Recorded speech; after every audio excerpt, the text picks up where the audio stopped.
নির্বাচন কমিশন গঠনে 10 জনের নাম চূড়ান্ত করেছে সার্চ কমিটি। সন্ধ্যায় বঙ্গভবনে রাষ্ট্রপতির সঙ্গে সাক্ষাৎ। 2-1 দিনের মধ্যে ঘোষণা হতে পারে ইসি সদস্যদের নাম। দায়িত্ব নেয়ার পর প্রথমবার সচিবালয়ে প্রধান উপদেষ্টা যোগ দিলেন উপদেষ্টা পরিষদের বৈঠকে।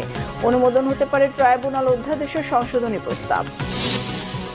জুলাই-আগস্ট গণহত্যার গ্রেফতার দেখিয়ে কারাগারে পাঠানো হলো সাবেক আইজিপি মামুন সহ 8 জনকে। 1 মাসের মধ্যে তদন্ত শেষ করার নির্দেশ ট্রাইব্যুনালের। মিথ্যা মামলায় বেগম খালেদা জিয়াকে কারাগারে রেখেছিল আওয়ামী লীগ। শিগগিরই বিদেশ যাবেন তিনি, জানালেন মির্জা ফখরুল। আওয়ামী লীগ রাজনীতি করতে পারবে কিনা ঠিক করবে জনগণ। ক্রাউন সিমেন্ট সংবাদ শিরোনাম দেখছিলেন, এবার বিস্তারিত।